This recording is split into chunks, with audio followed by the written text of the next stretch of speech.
என்ன வாழ்க்கை இது ஒரு மாதிரி இருக்கு. போட்டு இந்த அப்பாவே ஜனங்களை போட்டு ஒரு பக்கம் அடிச்சு அவங்க கிட்ட இருந்து சுரண்டுறோம். ஒன்றும் இல்லை, சிட்டிக்கு போட்டால் அவ்வளோ பேர் வருவாங்க. இல்லையே நத்தி உங்களுக்கு ஒரு பிரச்சனையே இல்லையா. ஒரு தேயிலை தோட்டத்தில் அப்படி உட்காந்துட்டு இருக்காரு. அவங்க எதுக்கும் பெருசாக ஆசைப்படாத ஆட்கள் இமீடியட்டாக போகலாம் வாங்கன்னு சொல்லி அது சட்டக்கட்ட போடல பிரதேசம் இருக்குது. எனக்கு நிம்மதியே இல்லைங்க, ஒரு மாதிரி இருக்குது. எனக்கு ஏன் பிறந்தன்ற அளவுக்கு வருது. 12 days ஓகே அப்படின்றது இருக்கணும், 12 நாள் இருக்கணும். உளவாளி யாராவது இந்த காட்டுக்குள்ளே இருந்தாங்கன்னா அவனை கூட அடித்து விரட்டிடு உட்காந்த பிறகு அவருக்கு அப்படியே மனசு மாறுது. ஒரு இந்திய அடிமையை கொடூரமாக அடித்தது வருது கண் முன்னாடி. தன் மனைவிக்கு தெரியாமல் தன்னுடைய மாதிரி முடிச்சு பார்க்குறாரு.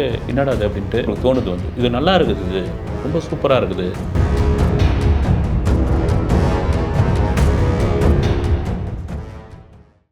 அமைதி, சந்தோஷம், மகிழ்ச்சி இது ஒன்றாலும் எல்லாரும் அதை தான் தேடி தேடி போயிட்டுருக்கோம். வந்து என்ன தான் நம்ம வந்து ஓடி ஓடி சம்பாரித்தாலும் வந்து எவ்வளோ எல்லாருக்குமான போராட்டம் இருக்குது தான் செய்யுது. வந்து நான் ஒரு தடவை ஒரு பெரிய ப்ரொடியூசர், அவர் பேர் கூட நான் சொல்கிறேன், வந்து ஆஸ்கர் ஃபிலிம்ஸ் ரவிச்சந்திரன் அவர்கிட்ட பேசிகிட்டு இருக்கும்போது, அவர் பெரிய பீக்கில் இருக்கார். வந்து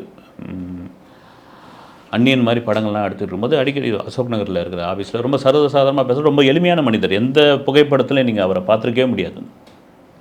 ரொம்ப சாதாரண ப்ரொடியூசரா அப்படின்னு நம்ம நினைப்போம். வந்து அவர் வந்து ஃபோட்டோவை வந்து வெளிக்காட்டக்கூடாது. ஏன்னா ஜாக்கி சான் வந்து அவருக்கு ரொம்ப ஃப்ரெண்டு. பாருங்கள், இங்கே அசோக் நகரில் உட்காந்துக்கிற ஒருத்தருக்கு வந்து ஒரு ஃபோனில் எடுத்து ஜாக்கி சானுக்கு பேசுவார் அவர்.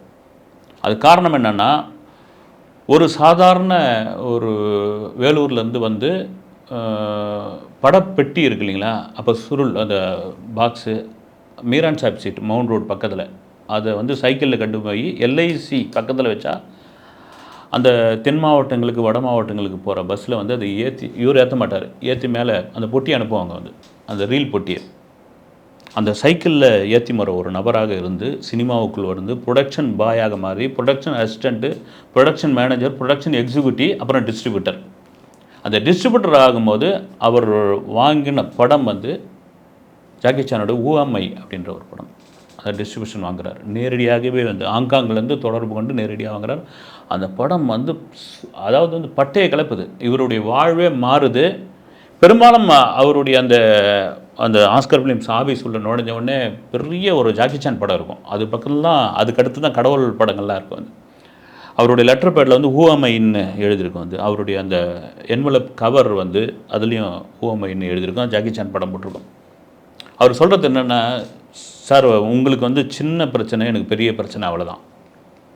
பிரச்சனை ஒன்று தான். உங்களுக்கு 5000 ரூபா கடன்னா எனக்கு வந்து 50 லட்ச ரூபா கடன், அவ்வளோதான். வந்து உங்களுக்கு வந்து வீட்டுக்குள்ளே அல்லது வந்து அலுவலகம் சார்ந்த பிரச்சனைனா, எனக்கு ஒட்டுமொத்தமாக சினிமா சார்ந்த பிரச்சனை. என் பிரச்சனை வந்து கோடம்பாக்கத்தை தாண்டி ஹாங்காங் வரைக்கும் கூட என் பிரச்சனை இருக்குது.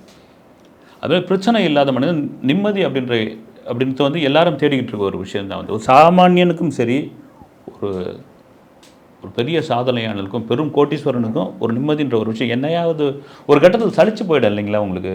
ஒரு என்னதான் வந்துடும். வந்து இது வந்து ஒரு நிஜ சம்பவம். வந்து ஒரு பிரிட்டிஷ் ஜென்ரல் வராரு இந்தியாவுக்கு லண்டன்லேருந்து. அந்த ஆளுக்கு வந்து ஒரு கட்டத்தில் வந்து ஒரு மாதிரி ஒரு ஒரு வெறுப்பாகி போகுது. வந்து ஒரு கட்டத்தில் என்ன வாழ்க்கை இது ஒரு மாதிரி இருக்கிறோம். நம்ம லண்டன்லேருந்து இங்கே வந்தாச்சு, இங்கே வந்தவுடனே போட்டு இந்த அப்பாவே ஜனங்களை போட்டு ஒரு பக்கம் அடிச்சுக்கிட்டு இருக்கோம். அவங்களை வந்து கொத்தடிமையாக இருக்கிறோம், அவங்ககிட்ட இருந்து சுரண்டுறோம், அதை தாண்டி கோவப்படுறோம். என்ன காரணத்துக்காக தெரில. ஒரு அதாவது ஒரு என்ன சொல்கிறது, ஒரு பகுதியினுடைய பிரிட்டிஷ் ஜென்ரல் அப்படின்னா அவருக்கு கீழே கிட்டத்தட்ட ஒரு 7 கலெக்டர்கள் பணியாற்றக்கூடிய இப்போ பகுதி மாகாணமாக பிரித்து வச்சுருந்தான். வந்து இப்போ தென் மாகாணம்னு வச்சுங்க, அதனுடைய இதுனா எவ்வளோ பெரிய பவரில் இருந்துருப்பார் பாருங்கள். அவர் ஒன்றும் இல்லை, சிட்டிக்கு போட்டால் அவ்வளோ பேர் வருவான். வந்து லண்டனில் ட்ரங்க் கால் போட்டு ஈஸியாக பேசலாம். இப்படியாப்பட்ட சூழ்நிலை ரொம்ப வெறுத்து போகிறார். வந்து என்ன ஒரு இதுவே இல்லைன்னு லண்டன்லேருந்து டாக்டர்ஸை வரவழைக்கிறாங்க. அவங்க வந்து அவங்க செக் பண்ணி பார்க்குறாங்க. ஒன்றுமே இல்லையே நத்தி, உங்களுக்கு ஒரு பிரச்சனையே இல்லையே உங்களுக்கு. நீங்கள் வேணால் நீங்கள் வந்து யூரோப்பில் ஏதாவது ஒரு நாட்டில் கொஞ்ச நாள் இருந்துட்டு வாங்களேன் அப்படின்றாங்க. முடியல. வந்து ஏன்னா அரசு பணி இது. வந்து அங்கேருந்து அனுப்பிச்சிருக்கிறாங்க. வந்து இங்கே வந்து அதை செஞ்சே ஆகணுன்ற ஒரு விஷயம் இருக்குது. அப்போ ஒரு மாதிரி ஒரு டவுட்டாக இதுவாக இவர் ரேஞ்சுக்கு இறங்கி யாருக்கிட்டும் கேட்கவும் முடியாது இல்லைங்களா. எனக்கு மனப்பிரச்சனையாக இருக்குது, என்னையா எனக்கு வந்து சொல்ல அப்படின்னு. அப்போ இவர் வந்து ஒரு தேயிலை தோட்டத்தில் அப்படி உட்காந்துக்கிட்டு இருக்காரு. உட்காந்தோடனே இந்த கங்காணின்னு வாங்க, வந்து ஆள் பிடிச்சின்னு வருவாங்க. கங்காணிலாம் பார்த்திங்கன்னா அந்த ஒரு கலெக்டர்கிட்டே பிரிட்டிஷ்காரங்கிட்டே வந்து அடிமையாக இருக்கிறவங்க. அந்த கங்காணி ரொம்ப பணிவாக அப்படியே, ஏன்னா பெரிய அதிகாரி வந்து வெள்ளைக்காரன் உட்காந்துக்கிட்டு இருக்கும்பொழுது இவர் அப்படியே பார்க்குறாரு, அந்த கங்காணியை கூப்பிட்றாரு வாங்க அப்படின்னு. வந்து துரை சொல்லுங்க அப்படின்ட்டு முட்டி போட்டு கீழே அப்படி உட்காந்துடுறான்.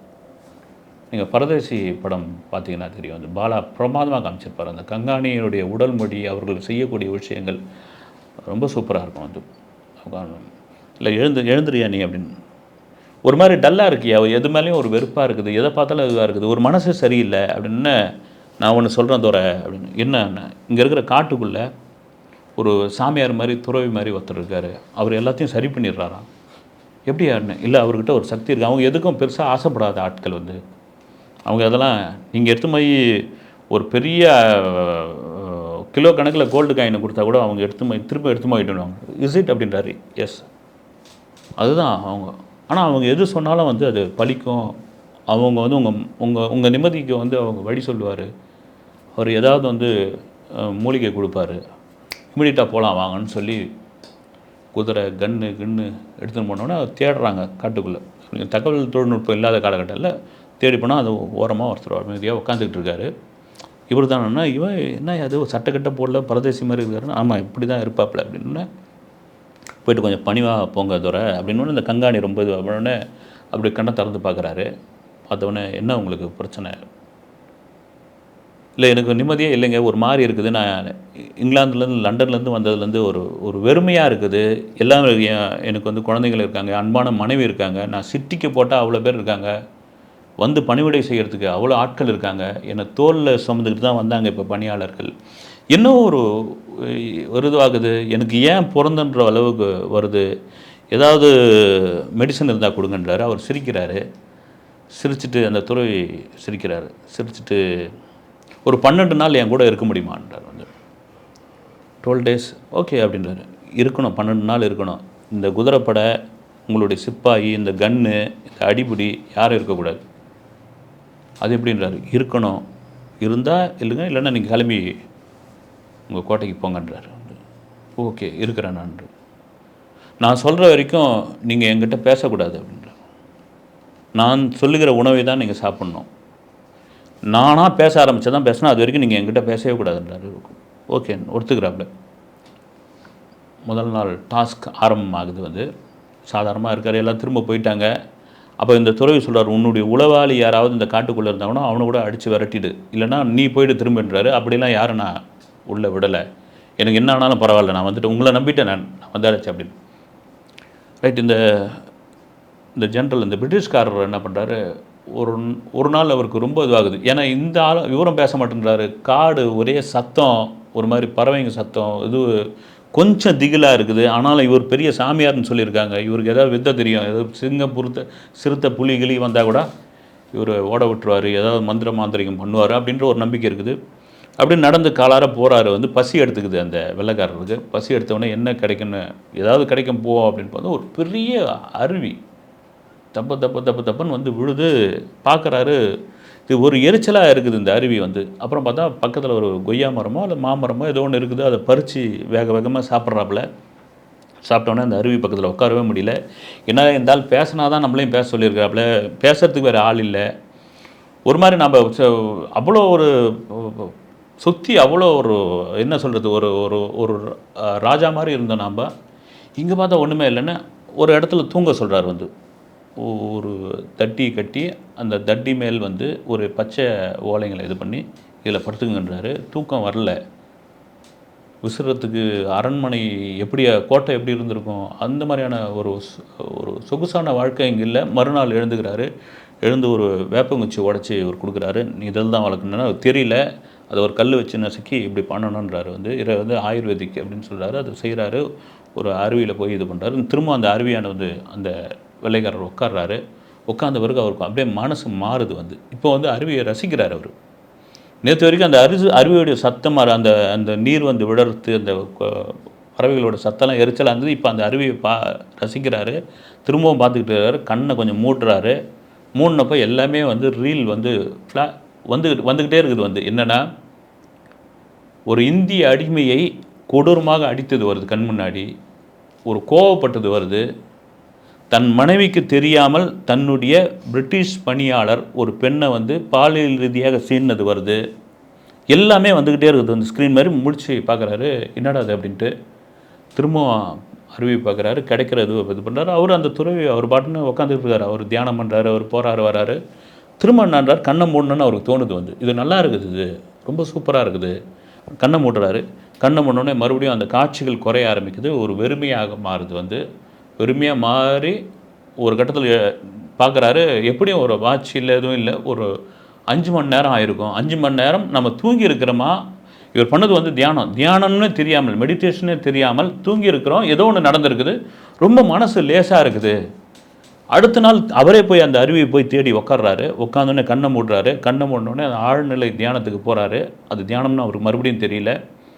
கொஞ்சம் கொஞ்சமா அந்த நேத்து வந்ததெல்லாம் அந்த சீன்ஸ்லாம் பாதி வந்து சென்சார் ஆகிட்டு இருக்குது. கட் ஆகிட்டு இருக்கு. ஒரு அழகான பூ பூக்குது. ஒரு இனிமையான ஓசை கேட்குது. இப்படி ஒரு வாழ்க்கை நம்ம எதுக்கு வாழ்ந்தோம் அப்படின்ற மாதிரியான ஒரு வெறுப்பு உண்டாகுது. மற்றவன் மேலே கோவப்பட்டது, மற்றவனை அடித்து துன்புறுத்தியது, எதுக்காக இங்கே வந்து நம்ம வந்து இது பண்ணிகிட்ருக்கோம். இப்படி ஒரு ஏறக்குறைய பாதி மிருகமாக நம்ம நடந்துக்கிறது எதுக்கு அப்படின்ற ஒரு விஷயம். 6 நாள் 7வது நாள் அந்த துறை முன்னாடி போய் அழ ஆரம்பிக்கிறார் வந்து. சிரிக்கிறார் அவர் வந்து. என்னன்னு கேட்குறாரு. இல்லை மொத்தமாக எனக்கு வந்து எல்லாமே புரிஞ்சு போச்சு, இவன் மனசே லேசாகி போச்சு, என்ன வித்தை அப்படின்றார். ஒன்றுமே இல்லை, எல்லா நிம்மதியும் உனக்குள்ளே தான் இருக்குது வந்து. அதை உனக்கு புரிய வைக்கணுன்றதுக்காக தான் இங்கே வந்தது. உன்னுடைய மகிழ்ச்சி, உன்னுடைய துக்கம், உன்னுடைய கவலை எல்லாமே எல்லா மனுஷனுக்குள்ளேயும் இருக்குது. அதை நம்ம சொல்லி புரிய வைக்கவே முடியாது வந்து. அது கேட்குற மனநிலையும் இல்லை நீ. ஆனால் நான் வந்து நீ பண்ணது மெடிடேஷன், அது உனக்கு தெரியல வந்து. தூங்கியிருக்கிறேன்னு நினச்சிருக்கிறேன் நான். எனக்கு மனசு ரொம்ப பாரமாக குறைஞ்சி போச்சு. நான் வந்து ரொம்ப ஃப்ரீயாக இருக்கிறேன் நான். இதுதான் இந்த இடம் வந்துடுச்சு இல்லைங்களா. நீ நல்ல ஒரு அற்புதமான மனிதனாக மாறிட்ட. அந்த அழுக்கு மொத்தத்தையும் வந்து அந்த அருவியோடு போயாச்சு. இப்போ உனக்கு பிடித்தமான வாழ்க்கையை சந்தோஷமாக வாழ். உனக்கு என்ன மனசில் பட்டுதோ அதை மகிழ்ச்சியாக செய், சூப்பராக இரு அப்படின்னு அவரை திரும்ப அனுப்பிச்சி வைக்கிறாரு. எப்படி வந்தாரோ பரிவட்டங்களோட, பீரங்கிகளோட, சிப்பாய்களோடு வந்தார்ல, நான் மட்டும் ஒண்டியாக போகிறேன்றார். ஏறக்குறைய அந்த ஜென்ரல் அந்த தென் மாகாணத்தில் மிகச்சிறந்த அதிகாரியாக இருந்திருக்கிறார். மிகச்சிறந்த அதிகாரியாக இந்தியர்களுக்கு வந்து அவ்வளோ பெரிய உதவியெல்லாம் பண்ணியிருக்காரு. அதை கண்டுபிடிச்சவங்க இவர் நம்மால் கிடையாது, இவனை ஏன்டா இங்கே வந்து வச்சுருக்கேன்னு திரும்ப அவரை கொண்டு போய் லண்டன்லேயே விட்டுட்டாங்க. இது எல்லாருக்கும் பொருந்தும் வந்து. இது ஒரு நிஜமான சம்பவம். இது எல்லாருக்கும் பொருந்தும். எல்லாருக்குள்ளுமான ஒரு மகிழ்ச்சியும் துக்கமும் சந்தோஷமும் வேதனையும் எல்லாமே அவங்களுக்குள்ளே தான் இருக்குது. அதுக்கான தீர்வும் இதுதான் இந்த சொல்லக்கூடிய இந்த கதையினுடைய விஷயம். நன்றி.